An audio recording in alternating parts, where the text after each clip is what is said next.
diversidade e inclusão em STEM e aumentando a competência e confiança em álgebra e estruturas multiplicativas. Bem, em sua palestra, a professora Diane irá compartilhar conosco informações sobre a pesquisa que ela desenvolve sobre mulheres na ciência.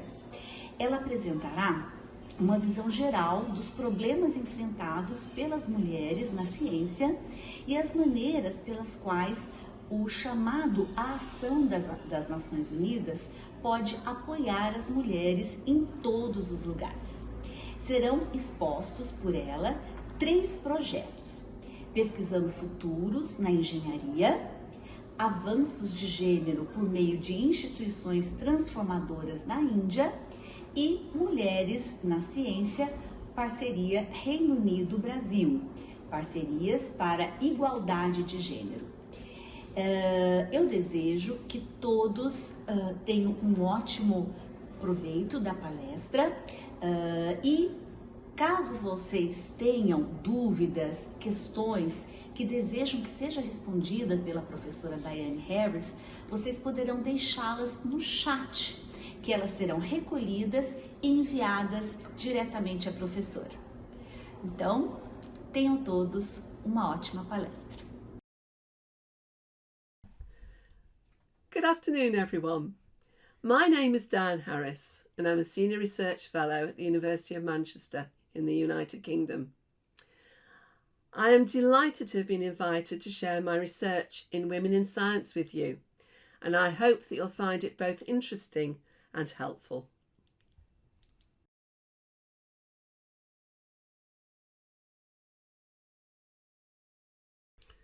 In the presentation, I'm going to tell you about 3 projects which identify the issues facing women in science and the ways in which the United Nations call to action, particularly their Sustainable Development Goal 5, may help. The 3 projects are Researching Futures in Engineering, Gender Advancement through Transforming Institutions in India, and Women in Science, the UK-Brazil Gender Equality Partnerships. We tend to talk about the leaky pipeline. This relates to girls and women leaving STEM subjects, and those are the science, technology, engineering and maths. And this departure has been likened to a leaky pipeline for almost 29 years now. This is because after every stage in their education, girls and women decide that STEM subjects are not for them.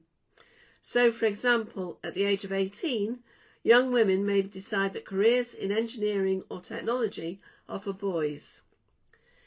In 2020, which is the latest figures that I could find, only around 29% of researchers in science worldwide are women. A question posed by UNESCO in 2020 was, where are all the women in science research? They found that the barriers and difficulties that women face become more and more challenging as they progress in STEM. For example, we have unconscious bias, direct sexual harassment, derogatory comments and microaggressions. These are unfortunately all too common and they persist, as is all too evident from the dates on these publications. Research in the USA and published in the Harvard Business Review identified 5 biases pushing women out of STEM. Number 1 was having to provide more evidence of competence than others to prove themselves. So women do tend to be overqualified. They seek the exam certificates or whatever to prove themselves worthy, if you like. Number 2, that colleagues have suggested they should work fewer hours after having children. This is surely up to women to decide. It shouldn't be a requirement. Number 3, they find themselves pressured to play stereotypically feminine roles. So, for example, making the teas and coffees or doing the secretarial note-taking during meetings. Number 4, that women support one another. Someone to talk to is great, but this is impossible if you're the only woman in an organisation. Number 5, they've been mistaken for administrative or custodial staff, and this is particularly in places where people expect to see men. Looking at these data more closely, in Latin America there is gender parity, almost, in science disciplines, but this participation varies a great deal according to the subject. In Brazil, women are the majority of researchers in life and health sciences. That's more than 60%. But in maths and computer sciences, they represent less than 25%. Men are more likely to work in the private sector, where there is a prospect of higher salaries and greater opportunities. Women scientists are more likely to work in academia or in the public sector. This may be because there is a higher tendency for women doctoral graduates to work in part-time employment, and this has cumulative negative implications on their prospects of securing a permanent position in the longer term. Also, there is regulation in place for appointing and promoting staff in academia and the public sector, but private sector organisations are not subject to similar accountability.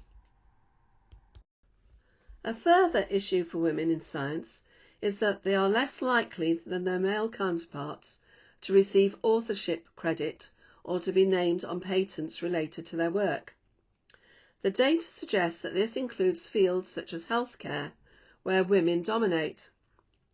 It has long been documented that women publish and patent at a lower rate than men, but it is only just becoming evident that their participation in the research and therefore their contribution to knowledge has been going unrecognised. There are several reasons why the lower rate of authorship exists. This may be similar to the reasons women may be more likely to take on casual positions in academia. For example, women are the primary caregivers for children, the predominant providers of informal care for elderly family members, and the predominant providers of informal care for those with medical conditions or disabilities. Necessarily, this takes time and energy, which impacts on carers' career trajectories. Brazilian women outperformed their male colleagues between 2008 and 2012 by being responsible for almost 70% of total publications of Brazilian scientists between those dates. This was one of the highest ratios in the world. Also, more recently, in a study about gender in the research landscape worldwide, Elsevier scrutinised the number of citations and concluded that the impact of the work of men and women is comparable. Proposed by the United Nations in 2015, the Sustainable Development Goals are a call to action for people worldwide to improve the planet and the quality of human life globally by the year 2030. Gender parity in science and research would form a crucial step towards the achievement of these goals. Goal 5 calls for the achievement of gender equality and empowerment of all women and girls. Goal 10 calls for reduced inequalities. In spite of global efforts to inspire and engage women and girls in science, the numbers remain stubbornly low. Thousands of research projects and initiatives have tried to inspire and engage women and girls into taking up or continuing with their study of STEM subjects. The ones that I've been involved with are Researching Futures in Engineering, Gender Advancement through Transforming Institutions in India, and Women in Science, the UK-Brazil Gender Equality Partnerships. So the first one is Researching Futures in Engineering, or REFINE. Since 2008, Professor Maria Pampaka and I have worked on 8 science, technology, engineering and maths related projects. These informed our REFINE project, which is ongoing, and some of the findings related to women in science from these projects will be shared as part of the presentation. So researching futures in engineering is made up of 8 projects. The first one is decision making for degree taking. The second is futures in engineering. The third is Teleprism, which was a maths project. Transmaths, that was looking at the transition from school to university. The ESRC TLRP project, so that was the transition from further education to higher education. There was the Maths Anxiety Review, which was a systematic review and meta-analysis of existing research related to maths anxiety. The Learning Gain project, measuring students' learning gain at university. And then Maths Education 5 to 14 years and Gender, and that was done for the Joint Mathematical Council of the UK. So these 8 projects have provided us with evidence from students and their teachers, that's from year 7 to university level, studying various topics, so STEM, not STEM and engineering, surveys, usually longitudinal surveys, of attitudes, emotions and perceptions of teaching practices. It's given us interviews with students and teachers, interviews with professional engineers, observations and systematic literature review and meta-analysis. Our research has shown that parents and family were highly influential in pupils' decisions about what they wanted to do after year 11, so that's age 16. We asked the question, who will influence or inspire your decisions about what you want to do after year 11? We found that although parental influence reduces as pupils become older, on average 75% of secondary school aged pupils are influenced by their parents.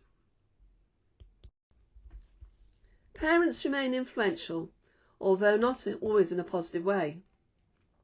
Those students who have relatives, so fathers, uncles, grandfathers, who are or were engineers, are more knowledgeable about the subject and are also more prepared to go into engineering than their peers.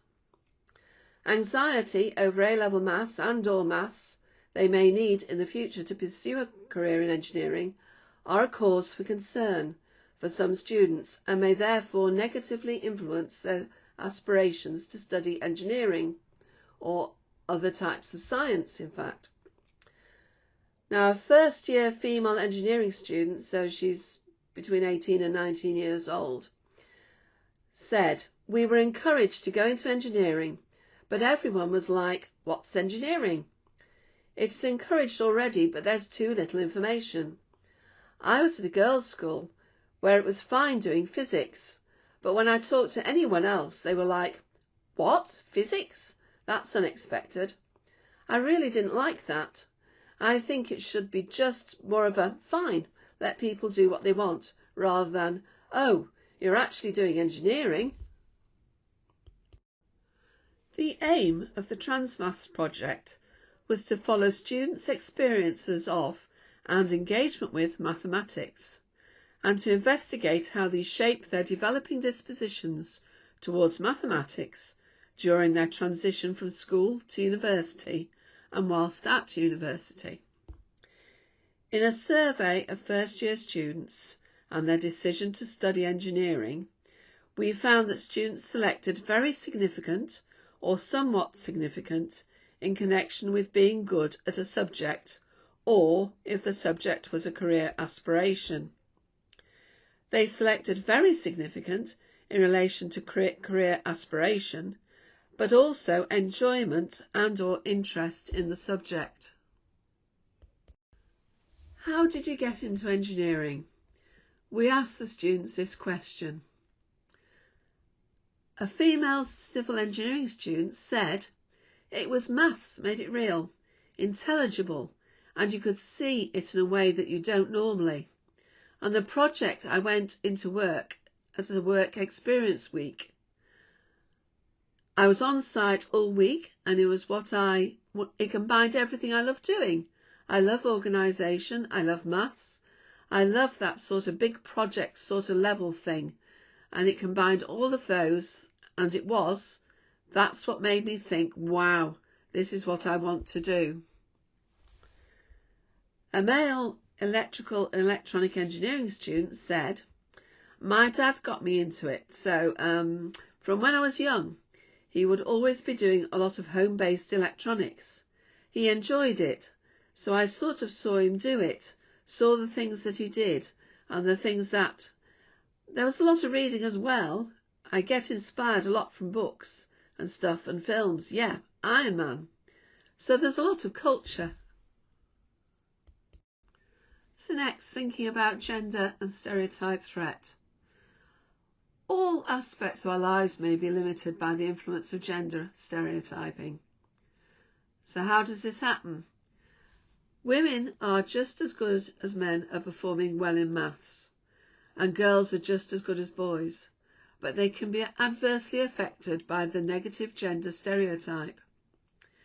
These are preconceived ideas which arbitrarily assign characteristics and roles to women and to men that are determined and restricted by their gender. For example, that men have better spatial awareness than women and are better at reading maps. Gender stereotyping also applies to engineering, with the outcome that only 9% of professional engineers in the UK and 15% of professional engineers in Brazil are women, although in Brazil women are practically non-existent in more prominent engineering areas. So as you can see, there is a lot more work that needs to be done. So returning to our first year students on the Transmaths project, we have Ellie, who is studying engineering. I thought, like, whenever everyone said, oh, you're going to do engineering, you're going to be the only girl there. And I was like, oh, don't be so stupid, there'll be loads. But it's like there's not. There's 3 other girls and they are all from other countries. But I think people perceive international students as being much, much cleverer. And maybe that's why they're surprised at me. Because they know I've come from the same sort of background, you know. They probably compare me to their friends, like girlfriends from home in their life, who did whatever at uni, you know, just girlier subjects.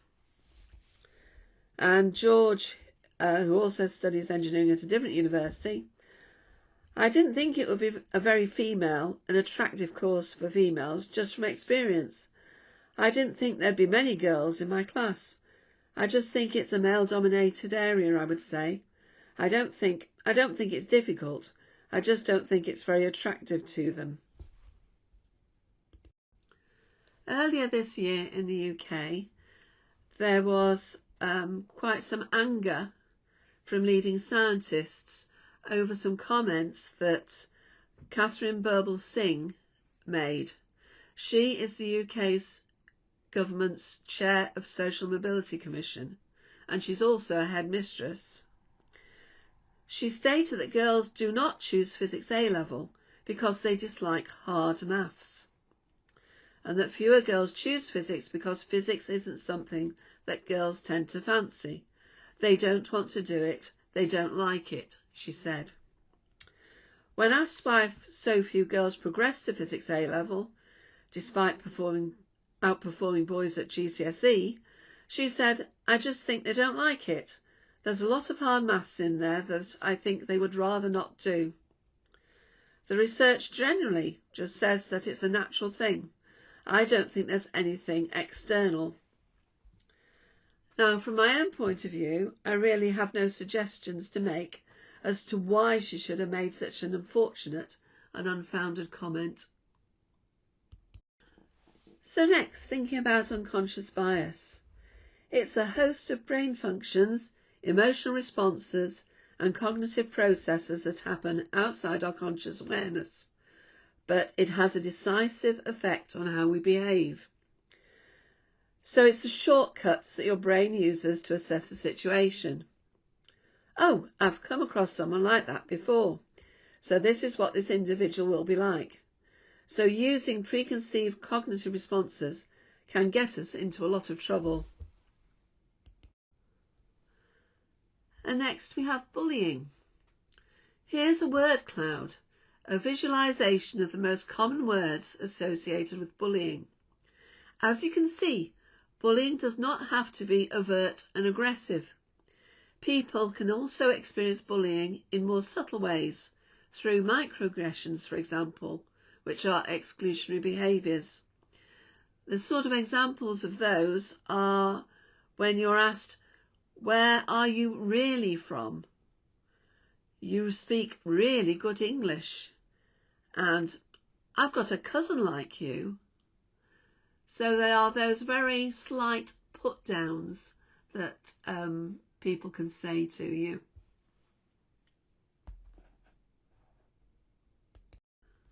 So before moving on to the next two projects, I'll just leave you something to consider.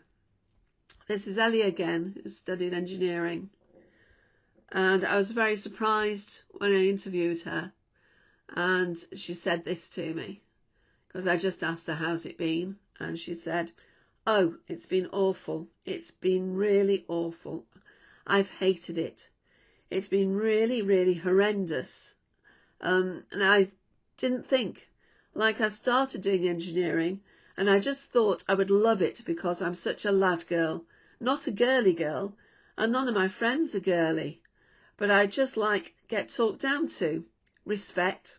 They don't respect me. Dr. Laura Richards and I and a multidisciplinary team from the University of Manchester are working on two related projects. GATI, which is Gender Advancement Through Transforming Institutions, and Women in Science, which is UK-Brazil Gender Equality Partnerships. The University of Manchester is one of 5 UK higher education institutions partnering with higher education and science institutions in India to bring about gender equality in STEM. So that's science, technology, engineering, maths and medicine. The project has been brought about by a partnership between the British Council, Advance HE and the Department of Science and Technology for the Government of India. CICTED is an exciting pilot project in which the University of Manchester is nurturing and supporting Indian women in STEM as they work towards accreditation for their institutions via the GATI Gender Equality Charter. The purpose of the project is to introduce a gender equality framework designed specifically for the Indian context, but drawing upon the Athena Swan Charter, which we use in the UK. To achieve this, the University of Manchester team are working collaboratively with 6 Indian higher education and research institutions to realise this aim. And here's the University of Manchester's GATI team. I think you may recognise Maria and Laura from the first page of the presentation. The final project is Women in Science, UK-Brazil Gender Equality Partnerships. As part of their Going Global Partnerships initiative, the British Council awarded the University of Manchester team with the project in Brazil, and it's again with the support from Advance HE. The University of Manchester team was one of 6 UK university teams selected to work on this scheme with Brazilian universities and to mentor them in advancing gender equality for women in STEM. The University of Manchester team are working with 6 Brazilian partners listed there. The project initially focused on specific examples like unconscious bias training, transparency of recruitment, promotion, probation processes and mentorship, where the discussions were enabled by the University of Manchester team to identify attitudes, behaviours and barriers which impact women in STEM at different career stages. The next phase of the project discussed and reviewed existing resources, frameworks and practices, specifically in the Brazilian context. We are now supporting our Brazilian partners with data collection and analyses as they work towards their Brazil Gender Equality Framework for higher education institutions. And here is the Manchester team for Women in Science. Again, you'll notice some familiar faces. The general approach for both projects is similar. You'll notice that we're slightly ahead in our programme of sessions with India. We are now moving on to visits, which is extremely exciting. Currently, the British Council with the Department of Science and Technology in India is organising a face-to-face workshop near Delhi in November. We are hoping to visit Brazil for face-to-face workshops around the time of the Carnival in February next year. So the key activities for each phase, we have preparations, so presentations are prepared and we identify supporting resources and information as relevant to the topic for that phase. Meetings are approximately 2 hours and they take place every 4 to 6 weeks. We start with introductions and then we get individual team updates, particularly after the first meetings when we've got to know one another a little better. We have presentation of prepared materials. So this can be a combination of presentation material and input or suggestions from lived experience. So members of the Manchester team who've been involved in various aspects of the Athena Swan, as it is in the UK, contribute to that. The meeting format is adaptable and we find the discussions most beneficial. And discussion and questions and answers take place throughout. After the meeting, we share the presentation materials and any additional resources that have been sometimes identified during the meeting. And then we ask for feedback via anonymous forms and or if there's any comments via email. So, issues raised during the meetings regarding practicalities. We have the importance and practicalities of collecting quantitative data. Quantitative data already exists but does not always tell the full story.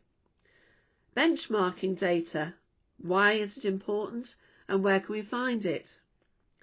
Using qualitative data to unpick the quantitative data and inform analysis and action. We found that qualitative questioning can be uncomfortable. Assessing your data and writing it up, balancing descriptive and analytical narrative. The importance of clear data presentation, including hints and tips for data presentation, and the need to triangulate from different data sources. Issues raised, looking at the barriers. The mainstream in any institution are not always aware of any problems, although there are maybe festering areas of biases and harassment, and some leading to mental health issues. This can be an eye-opener for many, especially male faculty. Time is allowed for childcare, but there is no adjustment for the lack of academic papers or productivity during this time, and this can impact on women's CVs. Part-time working will be mitigated, but there is little recognition by the promotions panel. And women are doing a lot and burning themselves out, and they need to consider women's work-life balance. There is also a danger that this project will become feminised, so our own little corner, and that no one is really taking any notice. And then time spent working on this project has to be recognised as a serious role, otherwise the burden is on women. So reflecting on the two projects. First of all, setting the scene. There was a need to build connections and trust. We had to think about the approach to the project setup and how to go about initial introductions. And a priority was to listen. You need to have an understanding of equity-related challenges. These can be data-driven or through lived experiences. And we have to look deeper. So looking for commonalities, individual versus systemic challenges, targeting potential steps forward and solutions, and how to collect data, identify actions and present findings to make a difference. So we need to consider the approach in different settings. This could be a generic approach, so what a project or partnership might involve. We might identify directions and targets. The UK University of Manchester experience with Athena Swan Charter and Impacts could come as an example which might inform this approach. And also thinking about what we do from here. There are also localised inputs and understanding. Then we need to consider the design and operation of short-term action plans. This needs to be a contextualised design.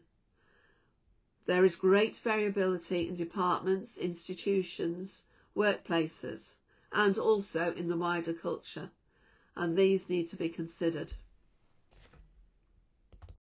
There are broader challenges. Capturing and understanding the range of experiences.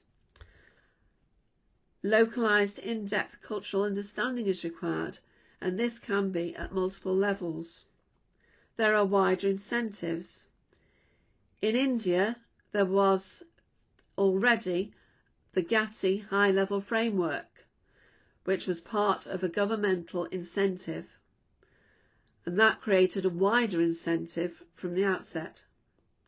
For Brazil, the launch event for the Brazil Gender Equality Framework has only just taken place. There are gaps in data, and without data, it is difficult to quantitatively understand or demonstrate where key challenges are, although lived experiences still qualitatively indicate some areas of concern. Adequate support and resourcing is needed for equality, diversity and inclusion work. And there's also implementing systemic change. There are also the broader opportunities. Engagement in wider activities accelerates partnership development. It raises awareness and also helps to build trust and camaraderie within the team. Wider dissemination and awareness, for example, the International Women's Day 2022 event. Policy-orientated outputs related to issues and potential solutions.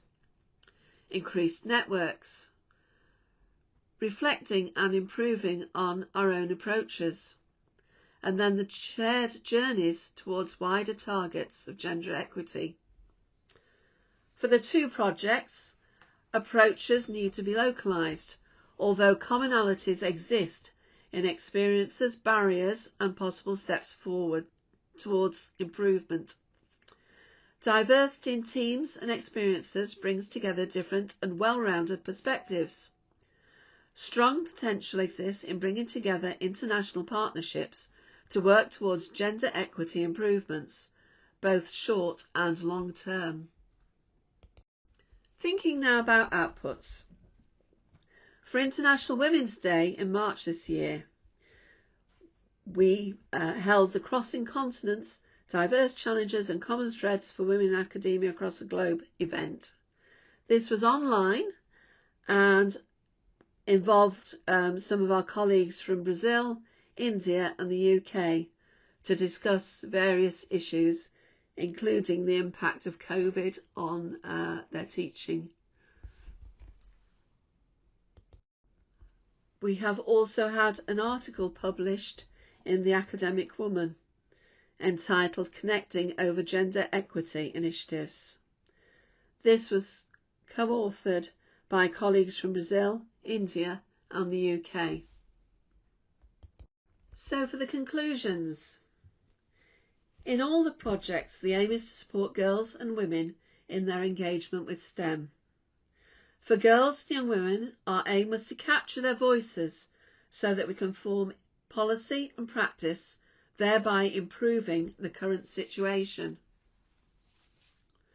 For the women who are already working in STEM, we are sharing these findings to support them in their chosen careers. As such, we aspire to make a difference.